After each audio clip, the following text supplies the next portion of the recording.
Hello everybody, and welcome back to another exciting episode of the wonderful, webulous Project Zomboid banana save file. We'll load back up and pick up where we left off, and oh boy, was last episode an interesting one as far as comments were concerned. It's interesting that there are still a contingent of people who don't realize how forgetful I am. And I can understand frustration with that, and I would be frustrated if I were you to a certain extent as well. But you have to keep in mind, if you're going to watch my stuff, or if you even know me remotely as a recorder or an entertainer by now, I have a silly bad memory. I could remember something so fucking obscure and random that it wouldn't, you'd be like, Mathis, how the fuck do you even know that, or how did you remember that? And then at other times, I am going to forget the simplest things, and it's going to happen, and it does happen, and it will continue to happen. It's something that I've been like my entire life, and not something that I can rectify so quickly. So me not looking at the bodies of the zombies when I went out looking for clothes was merely a slip of the brain. It was just me not thinking about it. I just thought clothing, drawers, in houses, that's where I can find it. And not going after them or not looking at the dead bodies right away was literally just me not thinking. It just wasn't part of my thought process. It's not like I looked at the zombies on the ground and said, fuck that, I don't want their clothes, it's gross. I just didn't think about it. And it's a flaw in my character. Everybody has flaws, and that's just one of the downsides of being me, is having that weird, bizarre memory that just doesn't ever kind of connect at all times. Other things that I want to address that people are curious, because there have been some legitimate questions that I definitely want to answer about why I'm doing what I'm doing, and why I am building a wall around the house, etc., etc. And the reason I build all these safe houses is contingency. At this particular point in survival, particularly in a survival game, the reason I'm able to survive so long, outside of some miraculous strokes of luck, and be able to survive so long outside of what I do, is because I have contingency plans set up. I have things that I need to do or I'm going to do if certain things fall apart. And you build these things. And that I've survived so long, and I've been able to clear out so much of the zombie problem in a lot of areas, allows me to do certain things, and that includes building up walls. I know people are getting, particularly one long comment who just kind of bitched the whole time that I was building walls and stuff, and that it was annoying, as if I forced him to watch the episode. He was basically really upset that I was building another safe house, my third one, and basically didn't see the reasoning behind it, outside of the fact that I probably should just leave and go back to West Point and do what I came here originally for. But the reason I do this is because eventually, if I live long enough, and if I was to play this game to the very bitter end, I would probably run out of stuff to do in West Point. I'll run out of supplies and whatnot, and I'm going to need to come to Muldrow eventually. So why not, while I'm within Muldrow itself, build the safety of a safe house? It's going to allow multiple things. For one, if I ever end up having to permanently move to Muldrow, I will have a place to stay fully secured with walls, boarded windows, an extra door, and gear, as well as remaining safe. And two, it'll allow me, if I ever need to just make pit stops to Muldrow, if that's what I need to do, like I'm doing now, and like I'm sure I'll need to do later on, if I need to, I will have a place that I can come running to and spend the night. Having these secondary and third or tertiary, whatever you want to call them, safe houses is imperative for long-term survival in these games, especially as patches come in and things get more and more difficult. And if this game, it does still exist at that particular point and things are more difficult and I need a place to stay, I will have one set up. And that's what it's for. It's truly what it's for. I understand that maybe watching me build is not the most exciting thing in the world, but I know a lot of people like to watch me build, and I know a lot of people like to just enjoy listening to me as background noise no matter what I'm doing. If I'm building or if I'm killing things, I'm just their background noise while they do other things, which is totally awesome, because I do that with a lot of other Let's Players personally. I am a big Let's Play watcher. I have many, many favorites, as I've talked about in the past. So the idea of building the safe house isn't for its immediate use. It's not for its immediate use. In fact, if I was just thinking immediate use, this particular safe house would be incredibly useless. There'd be no point in me having this thing. I would probably just leave. I would have left a long time ago. But I figured while I'm here, and through the comment section as well, while I'm here, why not secure something for a later date? and I think it's a genius idea. I think it's a very smart idea, and that's what I'm going to do. It's allowed me to survive as long as I have, and I've survived a very long time so far, record-breaking as far as my own personal survival has gone, and I think it's in due part to my decision-making. The wonderful, or maybe not the wonderful thing, but the thing about survival games is every moment in a survival game is not exciting, which can be a little disappointing, obviously. Survival games are not meant to be, they're not exactly the most exciting thing in the world all the time. They're not meant to be exciting all the time. I personally have made some very questionable survival choices that you guys have yelled at me about and whatever, but I've done it in the sake of entertainment. But sometimes there are going to be points when I'm playing where it's just not going to be the most exciting thing in the world. And I apologize for that. I truly, truly do. But it's just the nature of the beast when it comes to these particular types of games. I hope you understand that. And that is just how it's going to be. So we'll move on. I don't think there were any more real big questions. I think I answered 2 questions there. Well, 2 comments there. One was, Mathis, why are you doing this is boring. The other is, there was one that I actually wanted to talk about. One comment said, why am I building a wall instead of building like a gigantic maze? What is the purpose of the wall? Well, there's multiple purposes and reasons that I don't do like a maze-like structure. There's a couple things. So mainly, the wall obviously serves as a barrier between my actual walls of the warehouse and the zombies themselves. So the zombies have to get through a layer first, which will give me time. It's all about buying time. And when they finally get through the wall, they're going to have to start getting through some doors. And depending on where they attack from, if they attack, obviously, it'll end up buying me time. Now, the reason I don't do a maze is quite simply it's really time-consuming. And when recording, that's not exactly the best. I mean, building a wall is already pretty time-consuming. But more importantly, it's resource-consuming. It will use up way more logs than I need to use up. And I like to try, and that's the thing about survival games for me, I like to try to be as conservative with my supplies as absolutely possible. If I don't have to use certain supplies, I don't want to, because who knows when, down the line, there's going to be a point where I could, smack myself in the forehead and say, damn it, I really wish I had nails, or rope, or sheets, or bandages. So I try to keep all of that stuff, basically, again, as conservative as possible. I don't like to use things I don't feel like I need to use, because who knows when I'll need them in the future.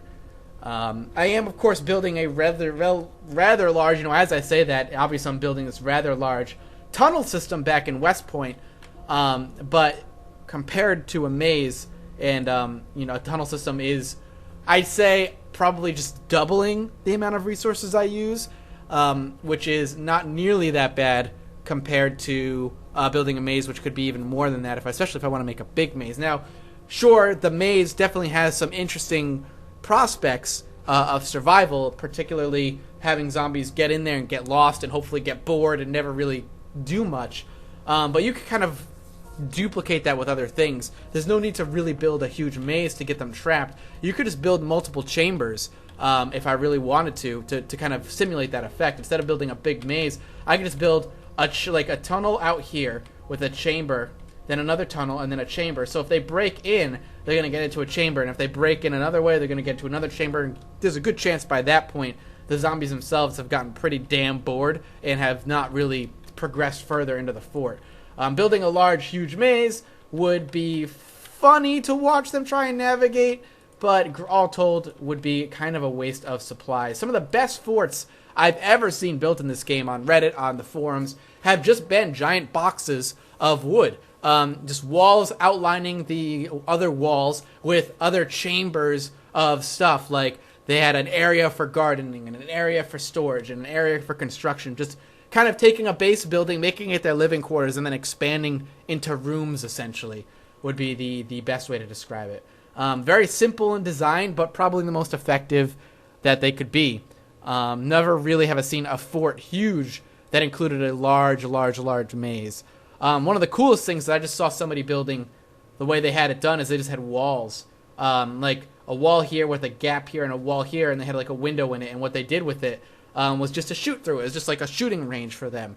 And I think that's really, really genius and probably something I'm going to want to do eventually if I last that long. I think that's a really good idea. I like it a lot. I really wish I can remember the name of the guy who did it. I think it was on the Reddit forums that I saw it. And I thought that was just really, really cool. That is not what I wanted to do. I'm probably going to have to knock down this wall right here. But that's fine. My cat is like a rubbing machine right now. Will you stop it? Stop. Now she's like getting on her hind legs and like scratching at something. Behave, little girl. It's okay. Anyway, so I hope that explains a lot of the questions that some of you had as to why I make certain decisions about certain things. The clothing thing, obviously, I'm just silly. I apologize. It's just a goofy little mistake on my end. It's going to happen. It's just going to happen, and I wish I could do something about it, but I don't have time to play Brain Age every day, so my memory's not going to be amazing. And if you don't enjoy it, or it actually irritates you, I've said it in other episodes, I will say it again. Please don't watch it. The point of these videos is for you to enjoy yourself and relax for a little bit, not stress out over my gameplay decisions. And if you're stressing out, I urge you to not watch it, because that is not my goal. I do not want you to be stressed out. I want you to be having fun and enjoying it as much as I enjoy playing this game. So please, just back out and come back another episode, or watch something else completely. I will not be hurt if that's what you do. I want you guys to have a good day. I want to make your days better. I want you guys to listen and just relax as I talk about whatever the hell I'm talking about. A lot of the times these particular things can serve as blogs or vlogs, and if you're into that thing, I hope you enjoy it. But again, if I'm stressing you out, or if my gameplay is pissing you off, I urge you not to watch it, because I do not want to make you mad, and I do not want to stress you out. I really don't. I am getting a phone call, so I will be right back. Alright, I'm back. I apologize. I had a feeling I was going to get a phone call there during the recording. I was hoping it wouldn't happen. It was one that I really couldn't avoid, so I apologize. Anyway, so let's get back to it, shall we? I've done a lot of talking, which is good, because, again, a lot of building is happening right now. But we're actually surprisingly getting this done very, very, very quickly. And once this is done, once we're good and done and ready to move on with our lives, we will be heading right back to West Point. I am surprised we're actually as close or as fucking far done as we are right now. Oh, okay, I was wondering why it was red. I think it was just because freaking Mathis Williams was standing in the way. But yeah, I'm excited to head back to West Point and maybe start doing some zombie clearing and getting into Twiggy's bar, or the building behind Twiggy's bar, not actually Twiggy's bar. I don't know why I say that. It's not actually Twiggy's bar. But actually getting there and actually making some progress. So I'm very excited for that. But we're almost done. We're way more than halfway. If I don't finish it this episode, which is very, I don't want to say unlikely, but there's a good chance I could finish it, we will definitely be finishing it within minutes of the next episode. So stick around. I'm not entirely sure how long it's going to take. But then we have the long trip back to Muldrow, so I'm going to have to grab some food, preparations, and get ready to head back. I am going to leave the saw here and the hammer here, I think. Actually, no, you know what? I might take them with me, just in case. I might end up taking them with me. I'm trying to think if I actually took them from my main safe house, and I don't think I did, but maybe I did, and I just put them somewhere where I lost them, because I remember last episode I was looking for them and I couldn't find them. But I don't know for sure if I did or not. Oh, God. That's that memory coming back in to bite me in the ass. I can't remember. I'm going to go one more out. I'm going to go one more wooden wall out, and then we'll go over one. I could probably... Actually, I should have done it. I should have done it over here. Let's see.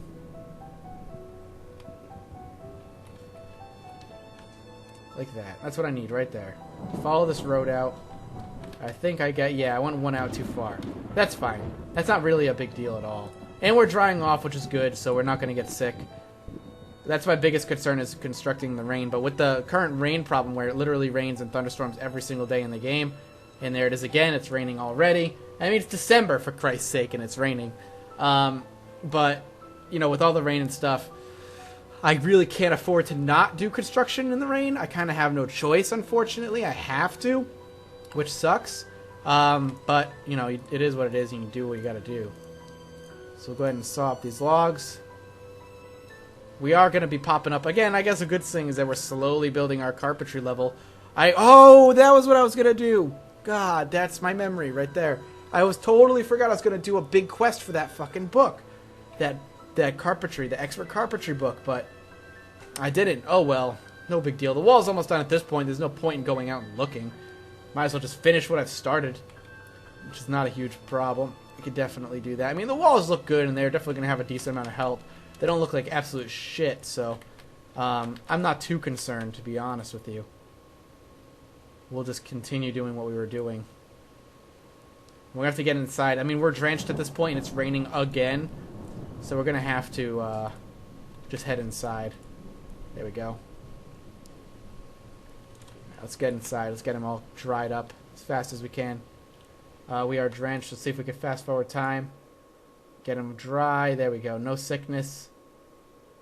We will, I guess, go back out and keep on building. He's tired. I don't really care.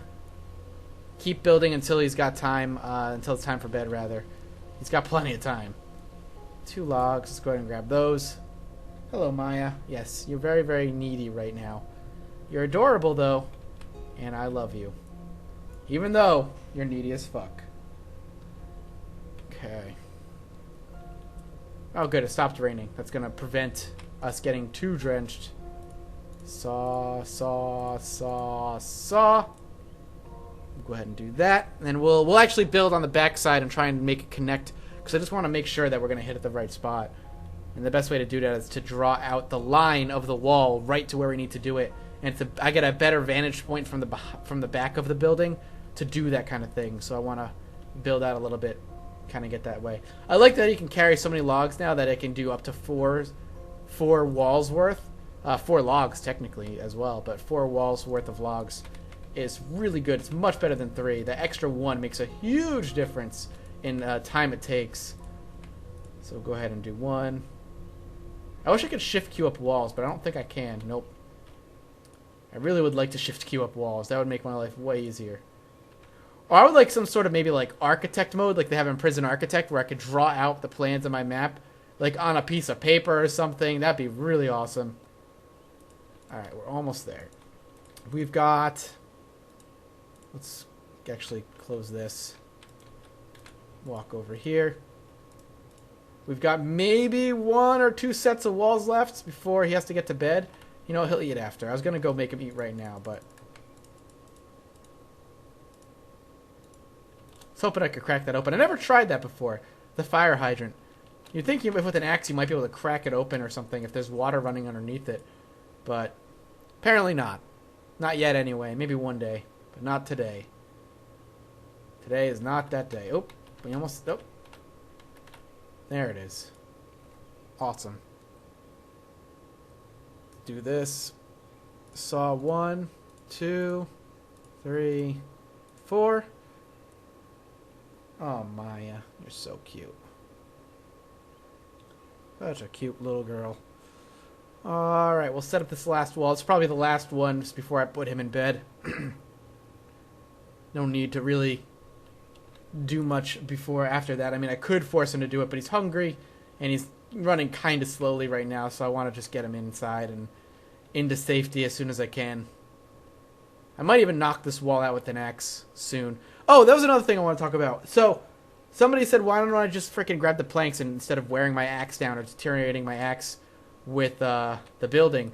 And the reason I don't is because actually chopping down wood provides me with a couple passive bonuses, which was talked about in one of the comments before. So the more I swing my axe, I get more strength and something else, which allows me to carry more and allows me to run longer. But more importantly, chopping down trees with an axe actually doesn't deteriorate your axe. Combat is the only thing that deteriorates your axe. I don't know why that's the case. It is, though, in case that you were wondering. That was something that has been a part of the game for a long time. I don't know if there's a reason behind that. Probably just not programmed in yet. But that is actually the case. It doesn't actually affect my axe whatsoever. But we're going to wrap this episode up here. We're literally right about done with this particular fort building exercise, so we will be able to head back to Muldrow starting next episode. Thank you guys so much for watching, for enjoying the episode. Like, comment, all that good stuff. And if you haven't yet, hit that subscribe button for more daily Zomboid, and I will see all of you next time. Bye-bye.